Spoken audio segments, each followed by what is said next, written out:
Hi everyone, I'm Claire. And I'm John. And today we are on Unit 16, Taco Hell. As you know, I always love a food article. I could probably talk about foods for an entire day, but this one has a much darker twist. It's about a terrible incident that happened at a taco restaurant between some customers and some pretty crazy staff, I would say. When was the last time you had Mexican food? I decided to go to one of probably the only almost 100% authentic Mexican place that you can find in Korea. Oh, tell me everything. It's called Via Via or Viva, maybe? No, it's Via. Via? Guerrero. Ooh. It's so hard to say. I don't know if I actually got that correct. That's a sign of authenticity, I think. When it's too hard to say. Yeah, when it's so authentic, you can't say it. That place is, I don't mind shouting it out without any sponsorship because it is that good. They do just slather on the authentic Mexican taste, and you go into the place, it's kind of dirty, a lot of grease in the air. People are running around, things are a bit shabby, and that is exactly what you want for a Mexican place. You go in there, you order it, and it's simple to the point. Nothing, no big frills. But even though all that is kind of pointing to a maybe downward expectation. Yep. On the outside, on the surface, it looks... You do get more than you bargain for, because once you take that first bite, you're like, this is Mexico in my mouth. And it's so good. Everything they have there is really good, except, and I'm sorry, the horchata, which is like the sweet rice drink, cinnamon rice drink that they have there, not good at all. I've had much better. But everything else, very Mexican, very lovely. And that was the last time I had a Mexican food. had Mexican food. Well, a minor detail. If we skip the horchata, everything else was great. Yeah. Do you go out for Mexican? I used to. There was a place in Gangnam. You may know it, but I can say its name because it's gone now, and I'm so disappointed. No. It was called Dos Locos. Oh, yep. You know it too? I think I was there. I didn't know it was gone. Yes. That's too bad.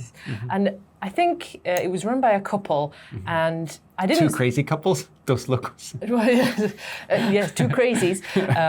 They didn't seem that crazy, actually. They seemed very sweet and sort of middle-aged. And I'm pretty sure I heard them speaking Spanish. One of them was definitely Korean, and I'm assuming his partner was Mexican, and they were speaking Spanish to each other. So it was very sweet. It had such a warm, cozy atmosphere, and it felt very authentic.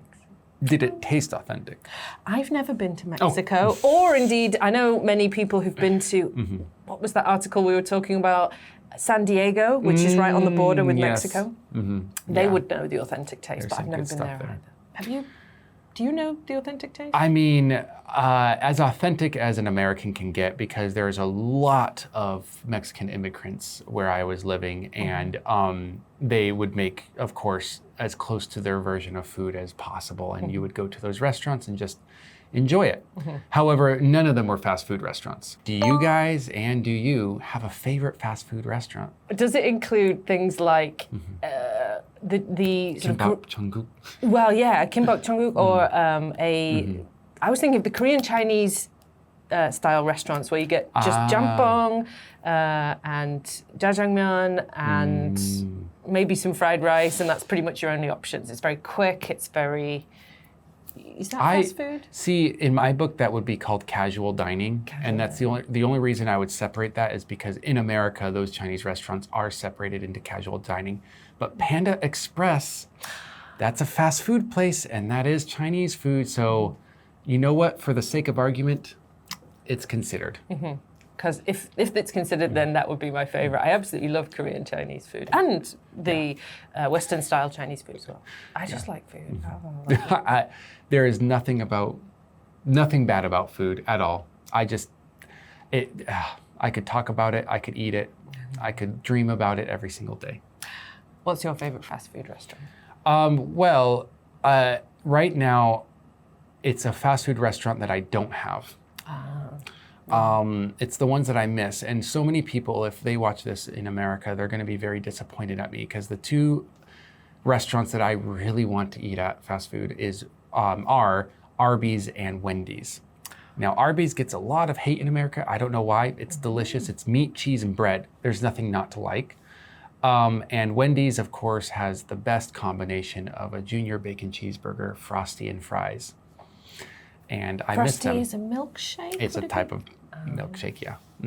How do me. you know that? Look at me guessing my terms. I don't know, I had a guess. You're like Frost, cold ice cream, fast food, McFlurry, minus the Oreos. I've had a McFlurry. Yeah. They are good. You know what, Korea? You need to sort things out and accept Arby's and Wendy's back into the country so I can finally have them. They were here. They were here, I heard.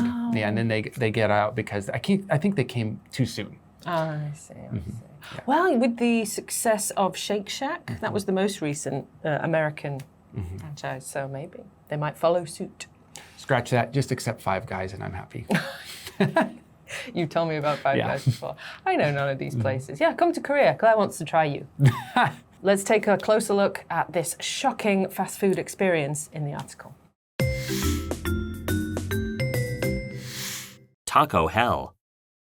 A mother and her teenage daughter had a nightmarish experience after trying to get their food remade at a popular fast food restaurant.